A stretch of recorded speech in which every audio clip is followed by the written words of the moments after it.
Oi pessoal, eu sou Alessandro e pouco tempo atrás eu fiz uma sequência de vídeos onde eu apresentei os títulos da Sérgio Bonelli Editore por gênero. Fiz um vídeo para conhecer a Bonelli, quadrinhos de terror, para conhecer a Bonelli, western, faroeste, para conhecer a Bonelli, aventura, super-herói, para conhecer a Bonelli, ficção científica e fantasia, enfim, fui apresentando por gênero, até porque a própria Bonelli pensa os seus títulos um pouco nessa pegada.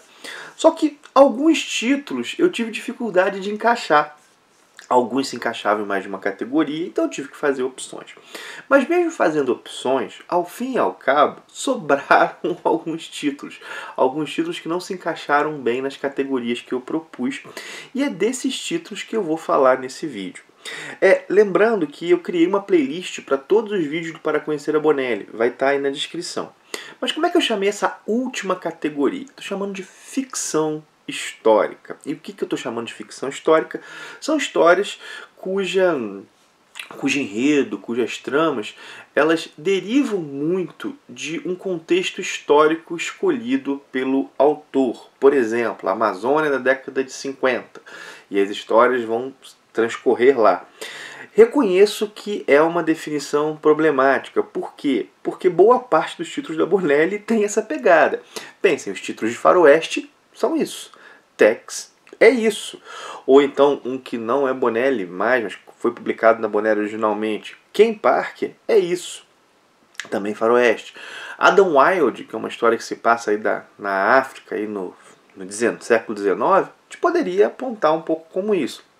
De todo modo, esses se encaixaram em outras categorias. Esse que eu vou apresentar aqui, pelo menos na minha leitura inicial, não. E uma coisa que é interessante é que essa pesquisa histórica, essa contextualização histórica, é algo do DNA Bonelli. A pesquisa para escrever faz parte do modus operandi da Bonelli. Os autores vão entrando e vão se adaptando a isso. Inclusive, é comum, às vezes, numa sessão de cartas, por exemplo, vou falar aqui de Face Oculta, o Gianfranco Manfredi fala dessas referências, das suas pesquisas. Isso vem desde lá do Jean-Louis de Bonelli, com pesquisa sobre faroeste para criar suas histórias do Tex. Mas vamos lá, né? Deu para entender um pouco a contextualização. Nesse último ficou, então, estou chamando de ficção histórica. Se tiver sugestões para que a gente encaixe em outras categorias, pode colocar aí. Vou começar com um título que me é muito querido, um título com o qual eu nutri preconceito durante certo tempo, mas que foi um preconceito tolo, um preconceito bobo, e é um título muito legal que é o Mr. No. O Mr. No é o mais brasileiro dos títulos Bonelli. Com certeza é o mais brasileiro dos títulos Bonelli. Porque a maior parte das histórias do Mr. No, elas são ambientadas no Brasil. Ele é um ex-piloto dos Estados Unidos, que vem, piloto de guerra, assim, um soldado. Ele vem para o Brasil para fugir disso. Ele vai se enfiar na Amazônia, que no momento que ele vai para lá, ali a década de 50, é visto como o fim do mundo. É um local totalmente isolado e ele vai viver suas aventuras como um piloto particular que vive em Manaus. E é muito legal o Mr. No, por quê? Porque o Brasil é apresentado de maneira muito instigante e interessante. Diversos elementos da cultura brasileira, da geografia brasileira, da história brasileira, com frequência são mobilizados. Nem todas as histórias são ambientadas no Brasil, mas a maior parte delas é ambientada aqui. O Mr. No, ele foi criado pelo Guido Nolita, pelo Sérgio Bonelli, que veio ao Brasil várias vezes. E nesse momento, o Mr. No é publicado no Brasil por duas editoras. Pela editora 85, que publica esse aqui, o Mr. No Especial, e pela editora Red Dragon, que publica Mr. No. Essa história é chamada Mr. No. Qual é a diferença dos trabalhos da 85 para os da Red Dragon? A 85, ela publica histórias que saíram fora do título mensal do Mr. No. Isso aqui, por exemplo, é o Mr. No Speciale, sai do Mr. No Speciale número 3, uma história chamada O Rei do Sertão. O Rei do Sertão. Essa história aqui, inclusive, faz referências a movimento separatista, a política, como é que a política brasileira resolve isso. É uma história bem interessante. Quem desenha é o Dizo, que é um desenhista que marcou aí a história do Mr. No. Bom, então ela publica essas histórias. Inclusive agora a 85 tem duas séries. Tem essa, que são histórias, vamos colocar assim, fechadas e menos volumosas. Tem também o Almanac Mr. No, cujo primeiro número acabou de sair. Não chegou, o meu não chegou aqui ainda, mas em breve está chegando. Então tem o Mr. No especial e o Almanac Mr. No, sempre com histórias que saíram fora da mensal. A Red Dragon, ela apostou em histórias que saíram originalmente na revista mensal do Mr. No. Na revista mensal do Mr. No. Ela começou com essa série aqui, que publica histórias que vieram, deixa eu ver se eu consigo achar o número, que são publicadas a partir de Mr. No 241. É um momento, uma espécie aí, não é um reboot não, mas é um momento de guinada na vida do personagem. E ela publica sempre 4 volumes. Esse aqui é o primeiro, acho que o segundo tá para sair agora também. Então tem na Red Dragon e tem na Editora 85. A Panini, ela lançou também em 3 álbuns Mr. No Revolução, que pra galera que conhece super-herói é como se fosse um Mr. No Ultimate.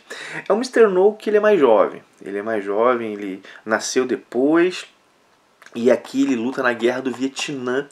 E ele vem para o Brasil mais tarde. Nós vemos momentos diferentes da vida desse Mr. No. Nós vemos o Mr. No no primeiro álbum, ele no Vietnã. No segundo álbum, ele de volta no Vietnã, vivendo nos Estados Unidos. E no último álbum, que aí ele está na Amazônia. É uma série primorosa. Eu acho os primeiros 2 álbuns melhores do que o último. Mas ainda assim, é muito bacana. Foi uma reformulação recente do Mr. No. Muito legal também. Saiu pela Panini. Enfim, então 3 opções, 4 se a gente contar o Almanac Mr. No. O Red Dragon já disse que tem outros planos para o personagem, mas é mais ou menos isso e eu particularmente gostei muito. Inclusive já mencionei num vídeo que acho que pela primeira vez eu me senti, como o pessoal dos Estados Unidos deve se sentir sempre, vendo as histórias da Marvel, da DC, da Marvel principalmente, né, ambientada em suas cidades. Que história, que título bacana, respeitoso, mas não ufanista, crítico muitas vezes à nossa realidade, muito legal. Bom, saindo do Mr. No, vamos para uma série que me encantou de cara, assim. Foi a minha segunda série na Bonelli. A primeira que eu peguei para ler foi o Tex e a segunda foi essa aqui, que é Face Oculta. Gente, isso é muito bom. Isso me fez ficar encantado com o roteirista Gianfranco Manfredi. O Manfredi é muito bom, minha gente. O Manfredi é o criador de Mágico Vento. Essa é uma história que mostra o confronto ítalo-etíope. Na verdade, é ambientado nesse confronto ítalo-etíope. E aqui é um romance histórico, talvez no sentido restrito do termo. E nós vemos um núcleo de 3 personagens, 2 homens e uma mulher, que estão entre a África e a Europa, né? Então nesse contexto entre 2 deles basicamente entre a África e a Europa, a mulher fica basicamente na Europa. Isso gera um triângulo amoroso, um jogo de rivalidades. Os personagens são muito bem construídos. A trama é um épico, assim, é um épico. A África é bem retratada. Esse contexto histórico da Itália também é muito bem feito. O Manfredi fez uma excelente pesquisa. Foi publicado aqui pela Panini em 3 volumes. Houve uma tentativa anterior com volumes individuais saindo.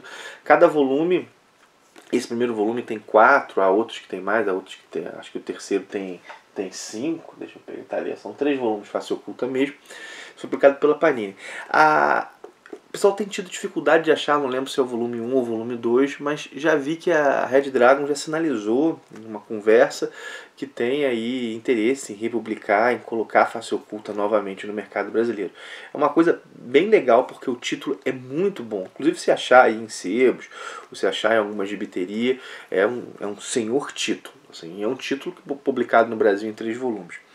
E a Red Dragon, acredito eu que esse interesse por Face Oculta venha do fato de que ela publica Shanghai Devil.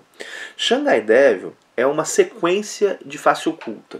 Se passa após Face Oculta e o protagonista de Shanghai Devil é o mesmo, né? O protagonista de Shanghai Devil é o mesmo de Face Oculta, só que agora ele está num outro contexto nacional, ele está no Oriente, ele está na China no contexto da Guerra dos Boxers.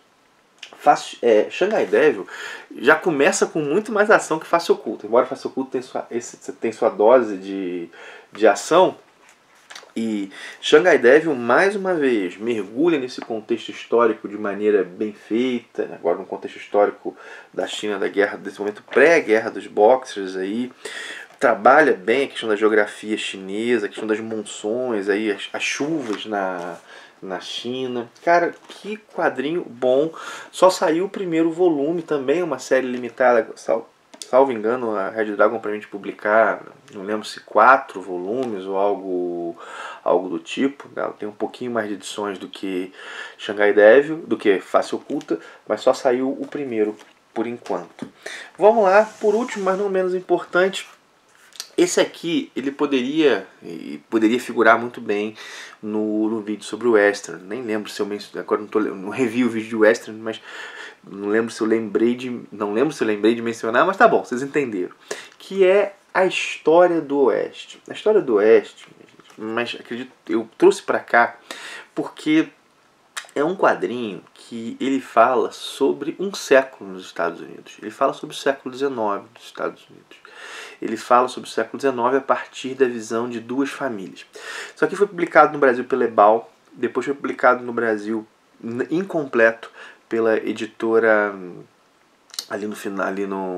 agora não vou lembrar se é a editora Record, ali no final na década de 80, e não foi até o final, Epopeia Tri, não foi até o final a História do Oeste, porque o nome da história é História do Oeste. Epopeia Tri é o nome da revista da Ebal. É uma saga do Gino D'Antônio, que a gente passa por momentos cruciais aí da história dos Estados Unidos, bem cruciais, só que como uma narrativa em quadrinhos. Isso aqui é bem legal também, não li tudo ainda. São algumas dezenas de edições, minha esposa me deu essa coleção da Ebal completa. Depois, quando a gente vem a versão seguinte, há algumas edições a mais. Logo no comecinho, há alguns complementos. Mas a minha esposa me deu a primeira versão, conseguiu num sebo, me deu completa, fico muito contente. E é um trabalho primoroso do Gino D'Antônio, que é um excelente roteirista, Isso aqui foi relançado lá fora, não está com a Bonelli mais também, é um caso parecido aí com o do Ken Parker, os direitos são dos autores. E da família dos autores, no caso do Gino D'Antônio. E saiu uma versão colorida, bonita lá fora recentemente. Gostaria muito de ver isso relançado no Brasil. Embora eu tenha as edições antigas, mas ver isso relançado agora. O texto da Ebal, ele prima muito pela norma culta. Então, várias vezes, a maneira que o texto é colocado, isso era uma coisa do Eisen. O Eisen, sempre misturo como é que pronuncia o nome dele. Ele queria deixar o texto incriticável por parte dos pais. Então tira a naturalidade da fala. Tira uma naturalidade da fala dos personagens. Mas seria legal ver isso agora, mas há certos imbróglios, aí custos. É uma série longa. Séries longas a gente sabe que nesse contexto do nosso mercado, às vezes as editoras evitam, enfim, mas é uma série bem legal. Então, hoje, assim, para encerrar, encerrei com chave de ouro, né, minha gente? História do Oeste, Shanghai Devil, Face Oculta e Mr. No. Assim, a galera sabe o quanto que eu sou apaixonado pela Bonelli, como é que eu comecei a curtir muito Bonelli, desde lá do começo com o Tex, depois foi Face Oculta, fui descobrindo personagem por personagem. Eu tenho vídeo da playlist Descobrindo a Bonelli, no qual eu narro meu primeiro contato com cada um dos personagens, cada uma das séries. Eu resolvi fazer essa sequência de vídeos aqui para apresentar. Pessoas por vezes têm gostos diferentes, buscam gêneros diferentes, e tem muita coisa da Bonelli saindo no Brasil hoje, muita coisa mesmo, cada vez mais. Eu chamo de Primavera Bonelli não à toa, esse momento que nós vivemos. Então, para a galera que vale dar uma explorada, dá uma olhada aí nos vídeos. São vídeos que eu fiz sem tanto roteiro quanto eu faço nos outros vídeos. Nos outros vídeos eu crio um roteiro. Aqui eu separei os quadrinhos e falei um pouco de improviso na nossa conversa aqui, para dar um pouco... Não sei se eu espero que nos vídeos com roteiro também tenha, mas para dar mais uma certa dinamicidade aos vídeos e falar um pouco a partir das minhas impressões desses títulos, né, Então, sei lá, posso ter me equivocado uma informação ou outra, embora espero que não.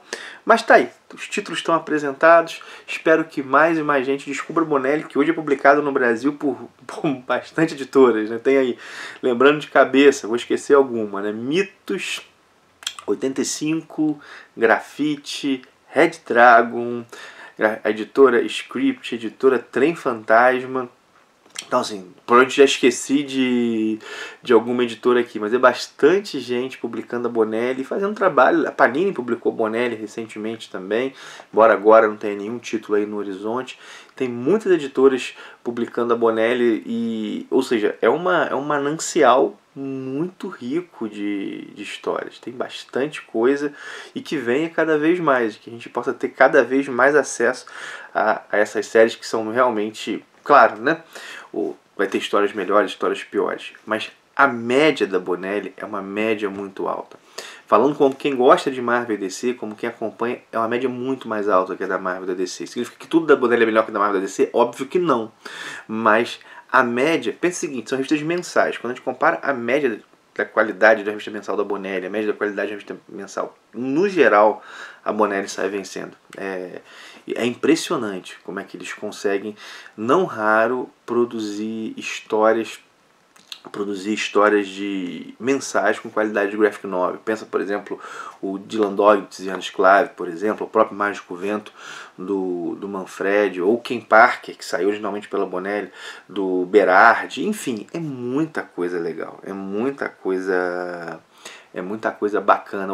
Cara, eu gosto muito de Dragoneiro, por exemplo, a série de fantasia. Mas, gente, já estou me perdendo um pouco. É porque é o último vídeo, então me permiti um pouco mais. Vou parando por aqui. Vou deixar os links dessas edições, das que tiverem, é claro, né? Como eu falei, História do Oeste não tem. Eu vou deixar o link do que tiver aí na descrição do vídeo. Lembro também, galera, dos links da Amazon, da Panini, que estão na descrição. A galera vai fazer alguma compra usando esses links, ajuda demais o canal a se manter a melhorar, né? Vai fazer uma compra na Amazon, entrando por esse link, qualquer compra que você for fazer, entrando por esses links, ajuda muito o canal. Ajuda muito o canal mesmo. Os da 85 tem na Amazon, no Marketplace, tem na própria loja dela. Da Red Dragon tem alguns na Amazon, outros não na loja dela. Vou deixar o link das editoras, e da loja das editoras também. Enfim, minha gente, valeu por ter assistido. Curte, comenta, compartilha, já sabe todo esse jabá, já falei dos links. Paro por aqui, um abração e até o próximo vídeo.